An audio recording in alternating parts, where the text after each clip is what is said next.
Salam sejahtera para pendengar yang terkasih.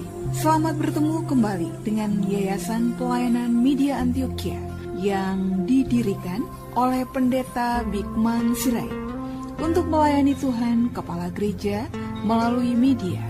Untuk memperluas wawasan umat Tuhan, PAMA juga menerbitkan tabloid Kristen Reformata, Reformata Online, Reformata Audio Streaming. Juga tersedia buku-buku karya Pendeta Bigman Sirait dan ratusan CD khotbah. Doakan dan ikutilah pelayanan PAMA di radio di berbagai kota dan pelayanan televisi di Indovision, Live Channel, Kabelvision, Family Channel. Untuk informasi lebih lengkap, klik www.reformata.com www.reformata.com www.reformata.com. Kini tibalah saatnya kita akan menikmati kebenaran firman Tuhan bersama Pendeta Bigman Sirait. Selamat mendengarkan, Tuhan memberkati. Nah, sekarang kita akan berbicara tentang Allah yang kupercaya. Di dalam pengakuan iman rasuli, ya, dikatakan aku percaya kepada Allah, Bapa yang Maha Kuasa, Khalik langit dan bumi. Ini adalah baris tentang Allah. Ingat, ya, bahwa dogma Kristen itu sangat lebar, sangat luas. Sehingga tidak mungkin kita mengatakan pengakuan iman itu. Siapa Allah itu? Bagaimana dia? Apa yang dilakukannya? Apa karya penciptanya dan seterusnya? Nah, karena itu ketika kita berkata, aku percaya kepada Allah, Bapa yang Maha Kuasa, Khalik langit dan bumi. Apa yang ada di benak kita tentang hal itu? Nah, itu yang menjadi persoalan, saudara. Semua kita mengucapkan kalimat yang sama, belum tentu kita memahaminya sama. Maafkan saya, semua kalau saya tanya, saudara percaya pada Yesus. Tapi Yesus yang seperti apa? Mungkin bagi sekelompok orang Yesus adalah Tuhan yang kalau saya berdoa sakit saya sembuh. Kelompok lagi Tuhan yang kalau saya berdoa persoalan saya selesai. Sekelompok lagi Tuhan yang kalau saya berdoa saya dapat uang. Maka maafkan saya, tidak ada yang salah dengan apa yang kau katakan. Tetapi terlalu sangat rendah dan jadi salah kalau kau berhenti di situ. Lanjutkan langkahmu, terlalu luas penjelajahan tentang Kristus. Misalnya, apakah saudara tahu apa yang dimaksud dengan satu diri pribadi itu dengan dua natur? Mengertikah saudara yang dimaksud dengan Allah sejati, manusia sejati? Bagaimana saudara memahami itu? Ya, bagaimana saudara mengerti itu? Itu kan begitu luasnya. Sehingga pengakuan iman yang kita katakan adalah intisari dari apa yang kita imani. Dan yang kita imani harus terstruktur dengan rapi, dengan kuat, dengan kokoh. Sehingga mau digoncang kayak apapun oleh siapapun dari manapun, dia tetap akan kuat bertahan, menjadi sesuatu kekuatan yang luar biasa. Nah, inilah pergumulan yang serius yang perlu untuk kita perhatikan. Maka sekarang kita akan berbicara, saudara, tentang aku percaya kepada Allah, Bapa yang Maha Kuasa itu ya. Apa sebetulnya yang dimaksudkan oleh Alkitab?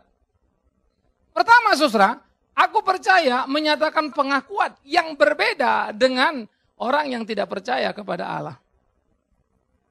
Di dalam Mazmur, pasal 14 ayat 1 maupun 53 ayat 2, Alkitab mengatakan begini. Orang bebal berkata, dalam hatinya tidak ada Allah. Artinya mau mengatakan bahwa konsep ateis itu sudah ada nun jauh di sana. Bahwa ateis kemudian menjadi satu label yang besar, menempel pada diri komunis, itu hanya kemudian. Oh, Bapak sosiolog Comte juga tidak percaya kepada Allah. Ya, banyak psikolog yang juga tidak percaya kepada Allah, mereka menjadi ateis. Banyak filsuf-filsuf yang tidak percaya kepada Allah, mereka menjadi ateis. Banyak juga filsuf beralah, tapi hanya selalu terlalu tinggi, akhirnya dari beralahnya malah hilang dia jadi ateisnya. Tapi dalam pemahamannya, akhirnya Allah itu digambarkannya sebagai Allah yang tidak tergambarkan, Allah yang terlalu nun jauh di sana, akhirnya wujudnya tidak jelas. Akhirnya Allah itu nggak tahu Allah itu apa.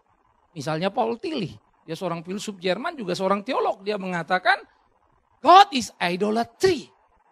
Maka dia mengatakan Allah itu hanyalah berhala atau bayang-bayang imaging ya, yang dipikirkan manusia. Sebetulnya Allah bukan gitu. Lalu Allah itu apa? Dia juga gak pernah uraikan. Akhirnya, karena Allah terlalu besar tidak mungkin kau pikirkan. Karena Allah terlalu besar tidak bisa kau bicarakan. Allahnya amblas di sana. Jadi kita gak bisa menyentuh dia, mengenal dia.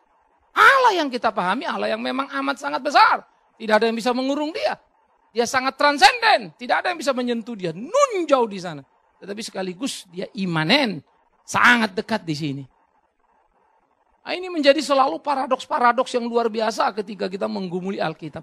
Karena itu di dalam rancang bangun iman kita, saudaraku, kita tidak bisa menjadi orang Kristen yang hanya mau dengar semaunya apa yang kita mau dengar. Ya, kita tidak hanya bisa berpikir bertuhan itu apa yang saya inginkan dari dia. Tapi sebetulnya apa kebutuhan kita bertuhan? Kita mesti belajar bertanya. Setiap anak lebih pengen permen daripada sayur. Padahal yang dia butuhkan sayur bukan permen. Itulah gambarannya. Nah, sehingga orang Kristen banyak sangat kekanak-kanakan. Semua cari permen, bukan cari sayur. Sayur enggak enak, sayur begini, sayur begitu. Dia lupa dia butuh sayur itu. Ya, banyak aspek dalam hidupnya justru akan ditentukan oleh sayur itu. Tapi apa yang diinginkannya? Permen itu yang dicarinya dan dimilikinya. Dan akhirnya gula-gula itu merusak giginya dan merusak kehidupannya, metabolismenya dan seterusnya. Keinginannya menghancurkan dia. Kebutuhannya dia abaikan. Saudara, dalam beriman, terlalu banyak orang Kristen terjebak di sana. Memahami kebutuhan yang tidak menyenangkan seringkali menjadi kesulitan yang luar biasa. Ya, sehingga disinilah kita diterapi oleh firman itu. Mau tidak mau kita mesti taat, bukan? Kamu harus tidur sekian, kamu tidak boleh makan ini, harus makan itu. Yang dibilang tidak boleh makan yang kita suka, yang suruh makan kita nggak suka. Itu mengubah warna hidup itu tidak mudah, bukan? Terlalu banyak orang hidup tidak sehat daripada yang hidup sehat. Karena tidak bisa tertib. Ini realita. Nanti soal makanan, soal tidur lagi, soal apa lagi, dosisnya diatur sedemikian rupa. Nah, begitulah kita bertuhan itu. Seharusnya kita perlu menjelajahi itu dan menikmati pergumulan kita bersama dengan Dia. Sehingga ketika kita mengatakan, aku percaya kepada Allah, ya, maka kita lagi berbicara kepada orang yang tidak percaya pada Allah. Aku berbeda dengan engkau. Ini statement of faith kita. Sehingga saya jelas berbeda dengan dia. Tetapi, memang ada tetapinya. Kalau kau percaya Allah itu ada, dia tidak percaya Allah ada. Lalu bagaimana melihatnya dalam hidup sehari-hari? Kalau kau sama takutnya dengan dia, apa bedanya? Ya takut hari esok. Kau juga takut hari esok. Lah katanya buat apa Allahmu ada? Allah apa sih yang kamu percaya? Itu akan menjadi pertanyaan berikut, saudara. Oleh karena itu percaya kepada Allah satu bagian hakikat adanya dia. Allah ada karena dia ada. Kita ada karena Allah ada. Tapi Allah ada bukan karena kita ada. Beingnya dia itu adalah kekal. Tidak tersentuh. Ruang waktu beyond. Dia melewatinya. Saya ada karena Allah ada. Allah ada bukan karena saya ada. Allah ada karena saya ada. Itu agama dunia. Saya menyebut Allah maka adalah Allah. Saya beri embel-embel dia maha kuasa. Bisa ini, bisa itu. Adalah dia. Padahal yang menyebut begitu saya. Memberikan embel-embel kepada dia. Karena dia Allah saya buat dia lebih besar dari saya. Supaya sangat Allah. Tapi produk siapa? Produk saya. Hasil olah pikir saya dengan logika kemanusiaan saya. Saya ada kecil, pasti ada yang lebih besar. Saya ada hebat sih, tapi terbatas. Pasti ada yang lebih hebat yang tidak terbatas. Nah itu hasil olah pikir. Berimajinasi tentang diri saya refleksikan sesuatu yang lebih hebat dari saya. Muncullah Allah itu. Itu dikenal dalam berbagai agama. Nah karena itu ilmu budaya merekam lalu mengatakan dalam konteks sosiologinya. Agama adalah produk budaya yang paling tinggi. Orang berbudaya lama-lama tinggi jadilah agama. Jadi budaya dulu baru agama. Dan mereka tidak salah kalau melihat fenomena yang ada. Tapi yang jadi masalah ketika orang Kristen tidak mampu meluruskannya. Nah ini persoalan kita. Tapi toh kita nggak pernah pusing kan. Mereka salah bodoh amat payah ya. Mereka sesat, mereka kacau, mereka salah. Lah kamu sendiri juga nggak benar. Bagaimana mereka tahu mereka salah? Kalau khotbah kita juga cuma muter-muter nggak karu-karuan. Dan itu tanggung jawab kita besar. Saya suka ketika Yesus mengatakan, barang siapa mengaku aku, maka aku akan mengaku dia di depan Bapa. Barang siapa menyangkal aku akan menyangkal dia di depan Bapakku. Barang siapa malu memberitakan aku, dia tidak layak bagiku. Saudara-saudara, kalimat itu kandungannya sangat dalam. Kalau kau mau memberitakan, apa yang kau beritakan? Kan yang kamu tahu dong. Apa yang kamu tahu? Yang kamu belajar kan. Kalau kamu nggak belajar, apa yang kamu tahu? Itu dalam sekali loh. Yang kedua, jangan-jangan kamu sudah ngomong bercerita tentang Yesus. Tapi dalam frame yang salah. Kamu iming-iming orang supaya mau terima dia, percaya dia. Kamu downgrade dia. Kan jadi gawat. Maka hakikat percaya kepada Allah pertama eksistensi dia. Dia ada karena dia ada. Itu berbeda dengan kita. Ya di dalam strata ada itu. Kita dan binatang dan benda mati adanya pun beda. Mimbar ini ada. Saat bersamaan saya ada. Saya ada, mimbar ada. Tapi saya ada dan mimbar ada, adanya itu beda. Tapi sama beradanya, tapi kesadaran adanya lain. Mimbar ada, tapi dia tidak tahu dia ada. Saya ada, saya tahu saya ada. Eksistensi saya sadari sepenuhnya. Dan saya lebih tinggi dari binatang. Sehingga binatang itu ada dengan instingnya. Maka dia bertahan dan bergulat dengan hidupnya. Tapi saya ada dengan logika-logika yang Tuhan taruh pada saya dan kemampuan berelasi dengan dia. Sehingga saya beda dengan binatang. Maka saya pun akan berbeda dengan orang tidak mengenal Allah. Karena saya mengenal Allah. Saudara bisa melihat konsekuensinya ya. Kalau saya dan mimbar dengan segera bisa diketahui bedanya. Itu pun kalau ngerti. Kalau saya tanya saudara, saya ada, mimbar ada. Pertanyaan saya dan mimbar sama-sama ada enggak? Sama-sama berada enggak? Beradanya sama enggak? Mulai pusing dah. Format saudara pasti salah. Karena kita nggak pernah memikirkan itu secara utuh. Apa beda saya ada dan mimbar ada? Ingat, mimbar ada, dia tidak sadar dia ada. Saya ada, saya sadar saya ada. Jadi beingnya saya dan si mimbar sini beda bumi langit. Saya ada, binatang ada. Binatang ada, instingnya hidup terhadap adanya dia. Dia bertahan terhadap kehidupannya, dia mencari makan. Tetapi saya ada, saya punya desain terhadap ada saya. Saya punya tujuan hidup dan bukan bertahan hidup. Bodoh sekali kalau kita hidup untuk bertahan hidup. Hiduplah bertujuan. Mau melakukan apa, mau menyelesaikan apa. Tapi maafkan saya pula kalau saya akan berkata, banyak kita hidup hanya bertahan. Dan mengisi hari-hari kita, mencari kebutuhan kita, enggak lebih enggak kurang. Kita muter-muter di situ. Sehingga kita terjebak dan kehilangan arah atau tujuan hidup kita. Nah menemukan beginilah yang menjadi sangat penting saudara. Sehingga waktu saya percaya kepada Allah, saya menyatakan pengakuan iman, itu beda dengan orang yang tidak percaya Allah ada. Tetapi yang berikutnya saudara, kita juga akan melihat bagaimana aku percaya kepada Allah yang menyatakan pengakuan berbeda dengan Allah orang lain. Ternyata ada orang percaya Allah ada, tapi bukan Allah kita.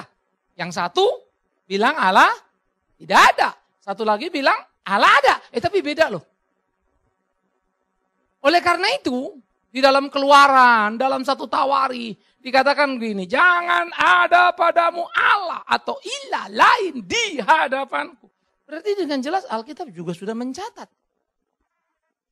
Orang-orang yang teistik beragama, tapi bukan kepada Allah yang hidup. Orang-orang yang ateistik tidak percaya kepada Allah. Dia mau membantah Allah itu ada. Bukan berarti Allah tidak ada. Mereka tidak percaya Allah ada. Allah ada pada dirinya.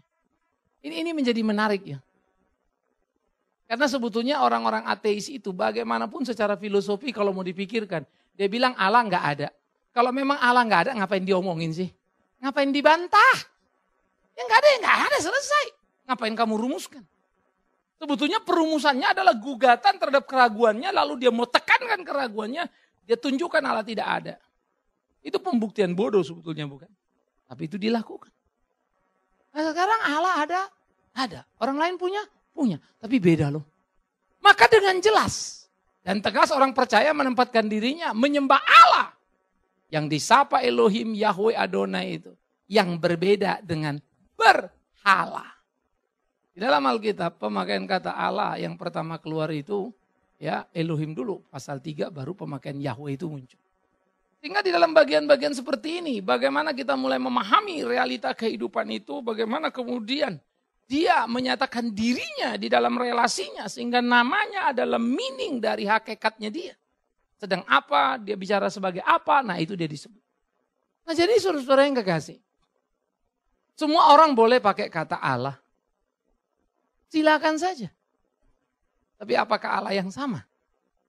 Tapi maaf dulu ya, saya sebelum lanjut jauh misalnya. Jangan sampai salah kaprah. Bahasa itu milik siapa ya? Halo? Milik Allah, bukan milik manusia ya. Maka dengan bahasa miliknya, manusia itu berkomunikasi. Dengan bahasa miliknya, manusia itu diapakannya? Dikacaukannya. Di mana itu? Menara Babel ya. Tapi dengan bahasa yang sama, manusia lagi dipersatukannya. Sehingga yang lain bisa ngerti walaupun yang satu ngomong kagak ngerti bahasanya apa. Di mana itu? Pentakosta.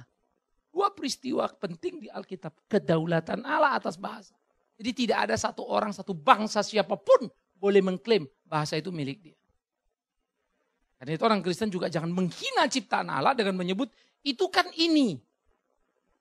Lalu bahasa itu diberikan menjadi milik orang lain. No, orang lain mengadop itu. Maka kalau orang bicara Allah, dengan kita bicara Allah, kita mesti luruskan dulu apa yang dimaksud dengan Allah yang dia maksud. Definisinya apa? Ya, karena semua orang bisa menduplikasi itu untuk bahasanya, kepentingannya. Tapi apa yang dimaksud di dalamnya? Nah, ini menjadi pergumulan serius kita.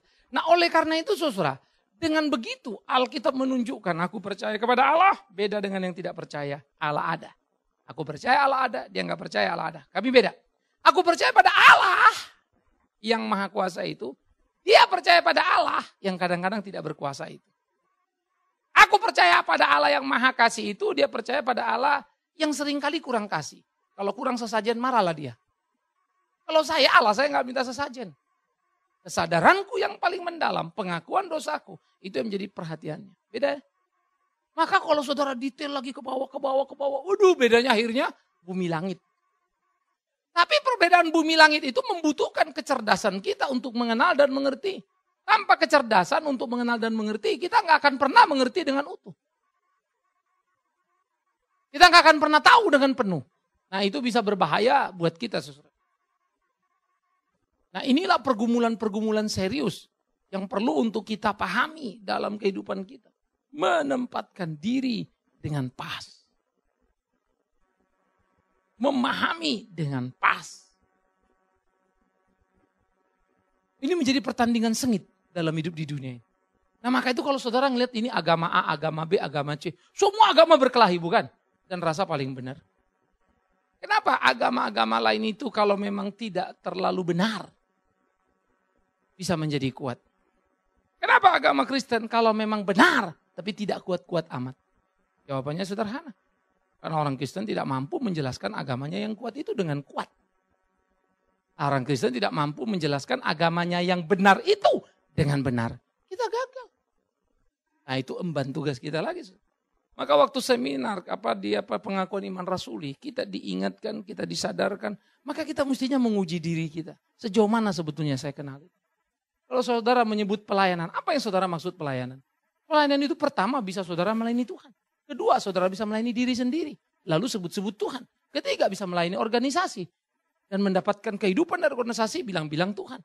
Dan yang keempat saudara bisa melayani. Supaya orang lain lihat saudara baik. Makanya Tuhan enek sama orang Israel. Aku muak dengan puasamu, aku muak dengan ibadahmu, aku muak dengan puji-pujianmu. Aku muak dengan puasamu. Persembahanmu sampai itu. Kaget kita ya, kenapa Tuhan marah ya? Di Wahyu, waduh lebih selektif lagi. Aku tahu pelayananmu, aku tahu apa yang kau kerjakan, tapi aku benci dengan engkau. Kaget lagi. Pelayanannya gak salah loh. Tapi ada sesuatu lagi yang salah. Begitu selektif lagi. Jadi kalau kita membaca Alkitab itu gentar. Ya bagi saya pelayanan bukan barang sederhana. Saya selalu ada pada titik-titik berpikir sebetulnya posisi saya ini benar apa enggak ya. Aduh gentar terus. Dan itu terjadi sering sekali dalam hidup saya. Saya posisinya benar enggak ya? Sikap saya ini begini benar enggak ya? Saya ngomong sama ini atau ini menyatakan ini nih sikapnya benar enggak? Kenapa saya enggak tegur dia atau kenapa saya begini? Itu enggak sederhana. Kapan saya mesti bicara, kapan saya tidak bicara, kapan saya mesti menerima, kapan saya mesti menolak. Itu tidak gampang. Ini pergumulan yang sangat serius. Dan saya nggak percaya orang langsung lulus. Tapi yang sangat sedih ketika orang tidak pernah bergumul. Nah itu problem yang paling serius. Bergumul tidak membuat kita lulus sampai Tuhan datang kembali. Karena itu tidak ada satu orang pun berhak menepuk dadanya dan berkata, aku paling mengenal Tuhan. Omong kosong. Apa kurangnya Musa? Ada waktu gagal sampai Tuhan marah. Itu mah yang dicatat Alkitab. Yang dianggap serius, nggak tahu yang lainnya. Emang Elia apa kurangnya? Luar biasa. Tapi kecewa juga dia ketika orang Israel tidak bertobat, ratusan nabi Baal sudah dipenggal kepalanya. Buat apa aku pelayanan seperti ini? Aku ini tidak lebih baik dari nenek moyangku. Elia juga kesel. Stres deh. Petrus lari. Yoilah, tahu begini ngapain ikut Yesus. Aku tidak kenal dia. Semua bergumul. Tapi pergumulan mereka dinamis, hidup, dan menunjukkan kualitas yang bertumbuh. Itu yang mengagumkan. Nah karena itu kita mesti masuk dalam pergumulan. Ya, tetapi mengalami satu pembaruan yang terus menerus yang dikatakan Roma 12. Dan tidak boleh berhenti. Ya. Nah yang berikut saudara yang kekasih. Aku percaya kepada Allah. Allah yang apa? Ini menarik. Maha kuasa.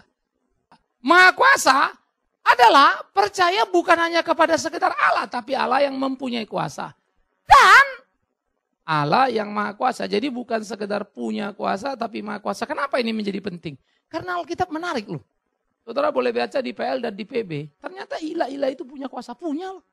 Ya. Jadi gak usah heran kalau orang percaya setan dan pergi ke dukun. Memang ada powernya. Nanti kita akan bicara. Masalahnya dari mana datang power itu. Ini persoalan dulu kan. Nah oleh karena itu. Allah yang maha kuasa dan sumber segala kuasa. Maka dikatakan segala kuasa datang darimu.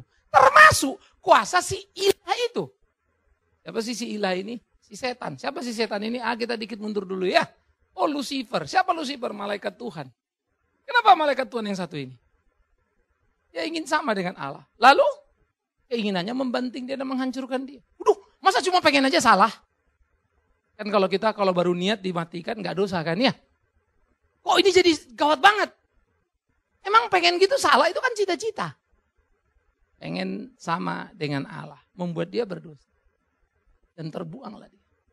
Lalu muncul pertanyaan serius saudara. Kenapa dia pengen? Apa ada setan yang menggoda dia? Kalau Adam pengen ya ada setan kan. Si Lucifer itu goda dia. Tapi kalau si Lucifer pengen siapa yang goda dia? Kan gak ada. Lalu orang bilang kalau gitu Allah tidak sempurna menciptakan manusia. Salah sekali. Berpikirlah filosofis. Allah sempurna menciptakan ciptaannya. Itu sebab ciptaan itu tidak sama sempurnanya dengan sang penciptanya. Itu pun kesempurnaan. Kalau sampai ciptaan sama dengan sang penciptanya. Allah salah desain. Habis itu shock dia. Kok jadi sama kayak aku? Bisa ngerti maksud saya? Bagus-bagusnya ciptaanmu. Dia bukan kamu. Kamu punya kelas di atas. Begitulah Allah mencipta. Sehingga kesempurnaan ciptaan ada dalam keterbatasan. Maka kalau dia tertib dalam keterbatasan, dia aman, dia tenang. Dia melewati garis keterbatasan, dia hancur. Begitu juga Adam dan Hawa. Bukan tidak sempurna. Sempurna.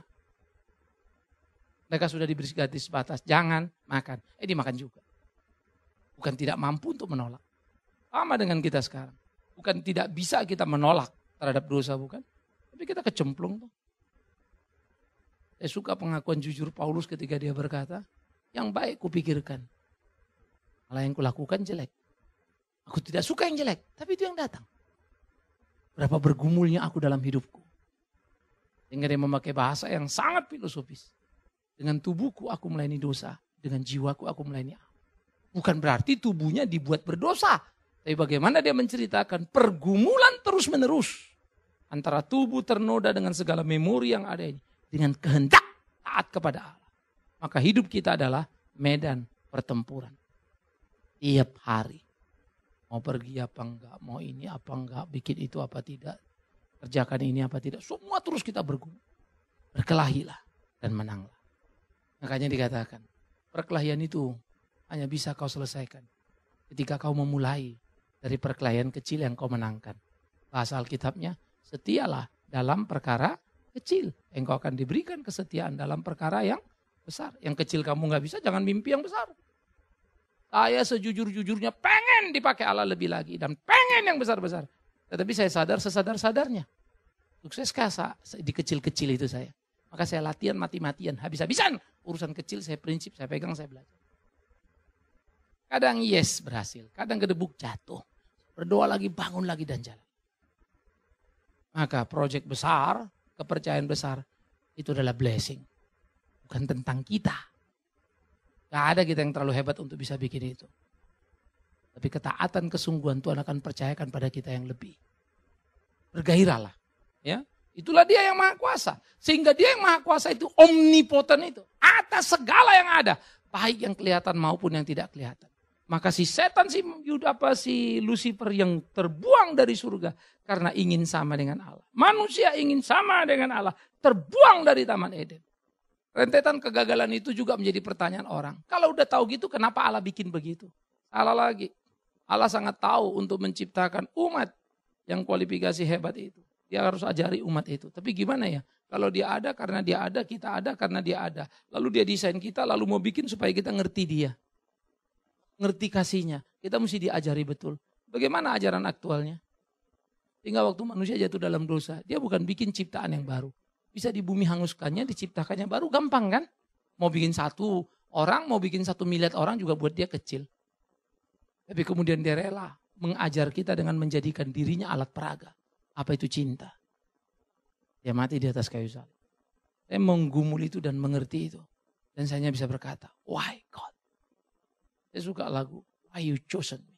Kenapa kau pilih aku? Dari sekian banyak orang. Why God? Tak layak sebetulnya. Kenapa kau mau mati di kayu salib untuk aku? Makin kita baca Alkitab, makin kita sadari besar kasihnya. Makin tidak mengerti kita kenapa dia memilih kita. Makin tiadalah diri kita. Makin hebatlah penyangkalan kita.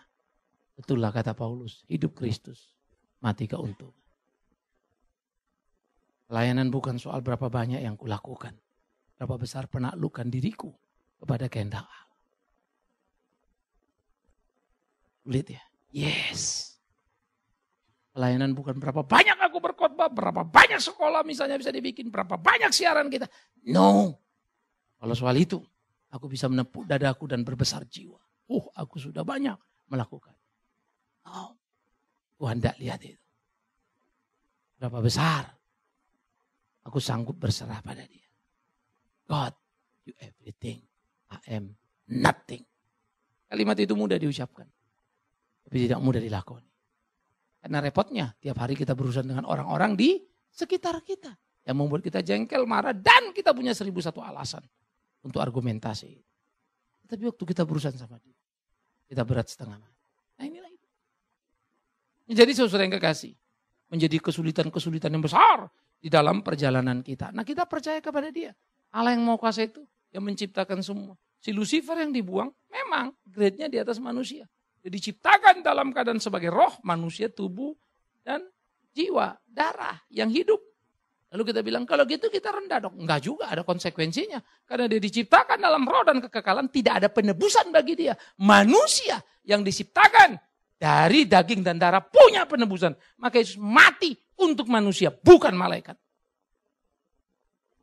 Saya selalu pikir ya, tidak ada satu balance logik yang ada di kolong langit ini sebalance Alkitab itu. Kalau dapat ini, konsekuensi ini. Kalau dapat ini, konsekuensinya ini. Hebat loh. Kalau kita kan maunya jadi malaikat, tapi ada pengampunan. Kan kira-kira begitu ya. Maka kan kalau kita suruh, ayo milih. Kamu mau jadi gimana? Kaya. Tapi selalu bikin dosa. Miskin, melarat. Tapi dekat Tuhan. Ayo pilih mana? Alah, kaya tapi dekat Tuhan. Dan itu pilihan kita kan? Gak enak pilihannya. Maka ya saya mau kaya apa, tapi dekat Tuhan. Karena memang takut kita miskin melarat. Hari ini kita gampang ngomong di ruangan ini kan. Oh kita bekerja jungkir balik berkeringat basah pun supaya gak melarat. Ini pergumulan serius saudara. Bukan cuma saudara, pendeta pun sama. Pendeta itu juga takut miskin, takut melarat. Maka diperkayanya lah dirinya. Diberinya embel-embel berkat Allah. Disuruhnya orang berbagi, tapi dia tidak berbagi. Dia bilang saya sudah berbagi dengan pelayananku. Ahli Taurat juga begitu. Maka Yesus kritik mereka. Kau ini mulutmu terlalu besar. Kau suruh orang melakukan, kau sendiri mengabaikan. Ngeri ya. Jadi kita bisa ngeliat Allah yang kita kenal, Allah yang Maha Kuasa. Nah kemudian saudara yang kekasih. Allah yang kita kenal, yang Maha Kuasa itu, yang omnipoten itu. Dia adalah Khalik langit dan bumi. Dia adalah Allah pencipta langit dan bumi ini. Dia adalah Allah pemilik langit dan bumi ini. Dia adalah Allah penguasa langit dan bumi ini. Dia adalah Allah pembaru langit dan bumi ini. Itu karena sebab ketika manusia jatuh dalam dosa, berdosalah manusia dan tempat tinggalnya pun ternoda dosa. Terkutuklah tanah yang kau injak. Maka bumi pun jadi terkutuklah karena itu. Downgrade umur manusia. Dari Adam sesudah jatuh dalam dosa, Sebelumnya berapa umur si Adam? Enggak tahu aku. 1 juta, 2 juta, 5 juta, enggak ngerti saya. Oke? Karena dalam dosa itu enggak tahu kapan, sampai berapa lama sebetulnya dia hidup, berapa dewasanya dia. Oke? Tetapi yang jelas dia jatuh dalam dosa, dia hidup di dalam dosa itu 1000 tahun, kita bulatkan saja dulu angkanya. Lalu zaman Nuh, Tuhan bilang kalian sudah makin berdosa, rohku tidak akan tinggal selama-lamanya pada manusia. Panjang hidup manusia dikurangi, paling tinggal 120. Si Musa 120, tapi Musa kemudian ngomong manusia paling hidup 70-80. Lebih dari itu kesulitan. Karena memang betul, mau sesehat-sehatnya orang sehat di kolong langit ini. Kalau dari 120, mana bisa kita ajak ngobrol habis. Dan saya selalu bilang umur terlalu panjang juga tidak terlalu enak. Kalau sampai 120 kamu hidup, temenmu meninggal 80, 40 tahun kamu kesepian. Tak punya teman. Datang lagi generasi cucu, cicit, cocot yang kagak ngerti kita lah gitu. Kenal kita itu sudah tua, sudah apa. Yang dubuk, lari hilang. Sendirian kita. Celakanya lagi. Anak kita mati pula umur 80. Mereka mati duluan, kita masih hidup juga lagi. Kita yang melahirkan, kita meratapi matinya. Gak pernah kita diratapi anak kita.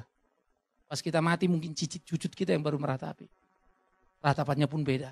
Lama kali kau mati. Panjang mengurusnya. Kan kira-kira begitu ya. Capek kami kau buat nenek.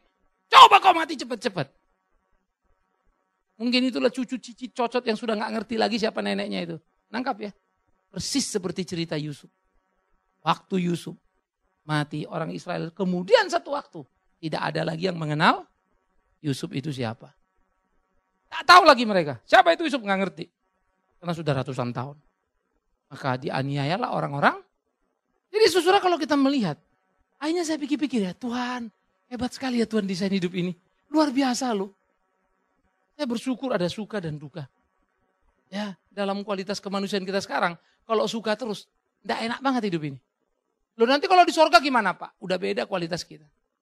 Tubuh yang baru, pikiran baru, jiwa baru. Mampu menampung suka yang terus menerus.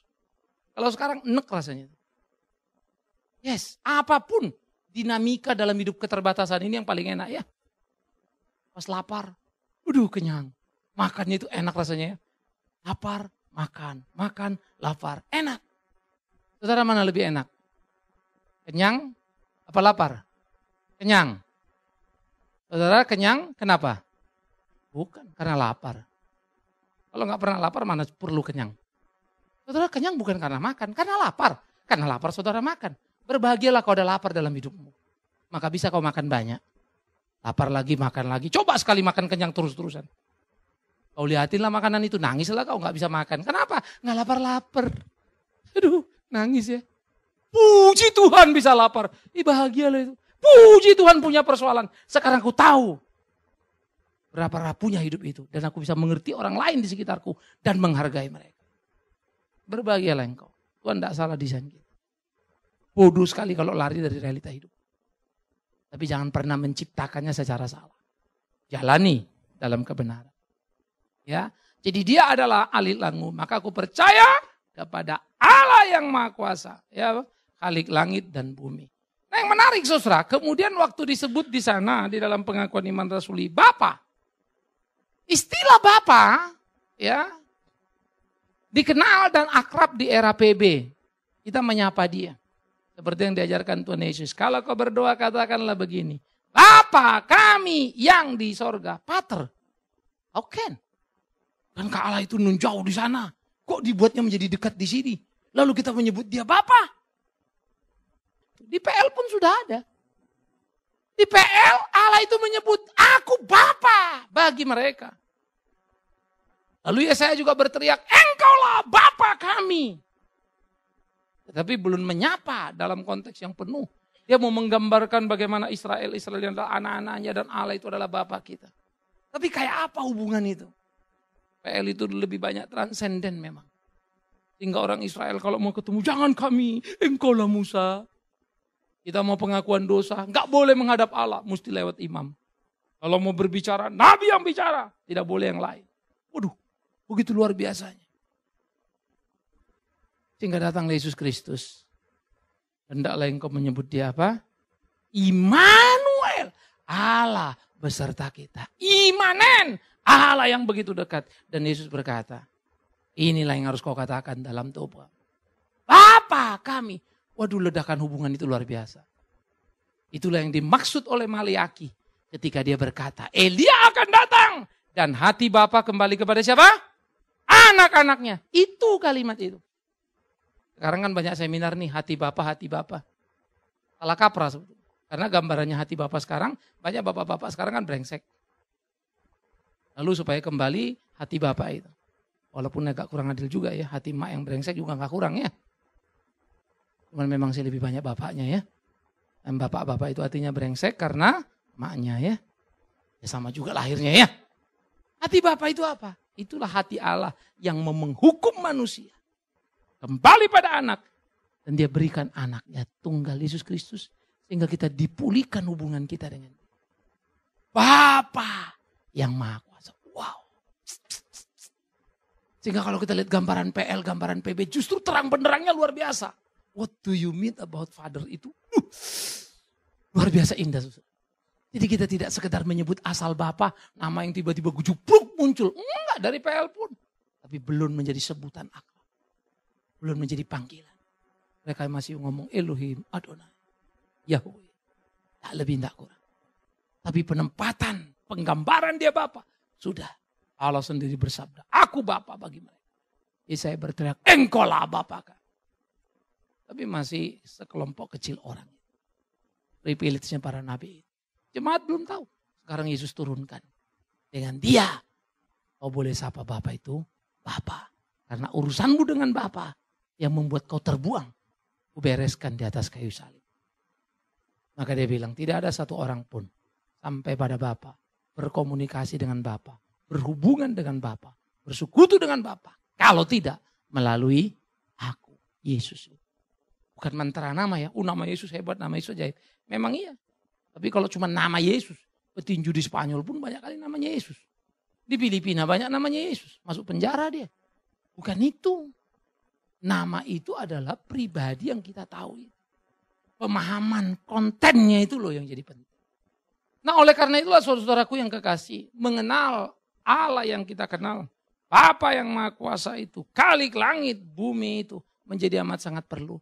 Nah ini yang mesti kita pahami. Jadi kita menyapa dia Bapa, bukan cuma PB, PL juga. Sehingga progress revelation, perjalanan wahyu yang terus makin menerus diterangkan. Dan puncaknya apa? Yesus Kristus.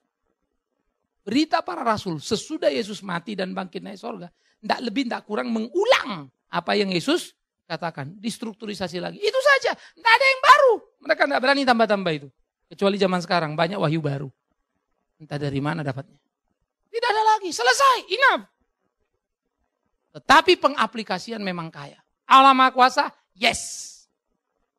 Tapi Allah bukan Allah yang tidak beraturan. Saya suka pengkhotbah mengingatkan kita, di kolong langit ini tidak ada lagi yang baru. Segala sesuatu yang ada, sudah lama ada. Yang akan ada pun sudah ada. Ada dalam genggaman tangan Tuhan. Itu tentang penciptaan. Sementara kebenaran, kalaupun kita katakan sesuatu sekarang, selalu harus terikat kepada Alkitab. Maka dikatakan, ujilah segala sesuatu. Di luar Alkitab, tolak. Tapi kata dia dari Tuhan, terserah. Jangan tambah, jangan kurangi Alkitab itu. Musa bicara itu, Yohanes di Wahyu bicara itu. Kitab awal bicara itu, kitab akhir bicara itu. Jadi kalau kita menemukan ayat ya, letaknya, mengagumkan loh saudara. Saya berapa kali ke Israel bolak-balik pergi, lama-lama terus saya lihat, loh. Tahun pertama pergi mungkin saya nggak tahu, tahun kedua, tahun ketiga, lalu ada penambahan. Kalau saya mapping Alkitab itu PLPB, hebat loh. PL, dari Mesir, anak kuku panggil. Ada apa? Orang Israel diperbudak di Mesir, dipanggil oleh Tuhan lewat Musa. PB dimulai dari apa? Dari Mesir, anak kuku panggil. Emang kenapa? Karena Maria Yusuf mau dibunuh anak-anak itu, dibawa oleh Yesus kemana? Ke Mesir oleh perintah siapa? Tuhan lah. Tuhan suruh malaikat. Tapi ke Mesir karena mau dibunuh si Herodes. Pergilah kau. Berangkatlah Yusuf si Maria. Jalan capek luar biasa. Kalau kalian pikir menjadi alat Tuhan enak-enak, mimpi apa kau? Yang enak jadi Herodes. Tinggal suruh bunuh. Enak jadi Pilatus, tangkap. Jadi Maria Yusuf udah capek melahirkan, hamil jalan kaki sampai enggak ke bagian tempat. Baru tenang beberapa saat, disuruh lari lagi ke Mesir. Gila enggak? Kurang lebih 3 tahunan juga di Mesir. Kembali lagi, nunggu si Herodes Great Herodes itu mati. Baru dia balik lagi kucu. Supaya genaplah yang dikatakan kitab suci. Dari Mesir anakku kupanggil. Waduh, mapping PLPM itu keren. Luar biasa. Ya Musa, Elia, Kristus. Itu mappingnya menarik sekali. Itu dak. Kenapa ya Musa, kenapa Elia, lalu kenapa muncul di PB, di Transfigurasi. Kenapa Musa, kenapa Elia. Waduh itu luar biasa. Akhirnya saya baru sesadar-sadarnya dan ngelihat apa? Bentang ribuan tahun. Musa 1500 sampai 2000 sebelum Kristus. Bisa-bisanya exactly jadinya tepat. Bagaimana caranya itu? Si Elia 700-800 tahun sebelum Yesus. Bagaimana bisa tepat? Gak ngerti ya. Oke. Itulah Allah. Jadi sulit untuk mengatakan Alkitab itu bukan dari Allah. Thanks God. Tetapi akankah kau puas? Akankah kau merasakan itu? Kalau kau tidak belajar itu? Enggak akan kan? Alkitab hebat. Paling saudara karena saya bilang Alkitab hebat, saudara bilang Alkitab hebat.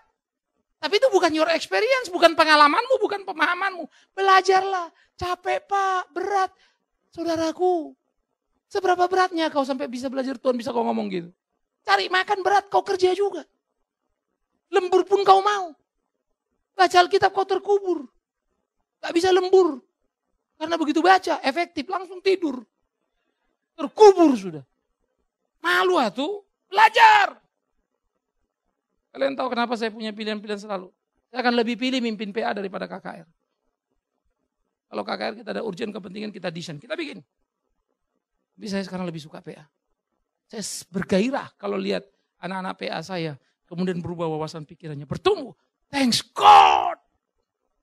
Saya rasa saya sedang melakukan tugas dengan baik. Maka saya rindu jemaat kita ini. Tumbuh kuat, punya pemahaman yang tajam.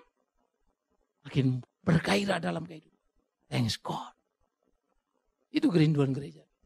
Jadi ketika kita mengatakan, aku percaya ya kepada Bapa yang Maha Kuasa, Khalik, langit dan bumi.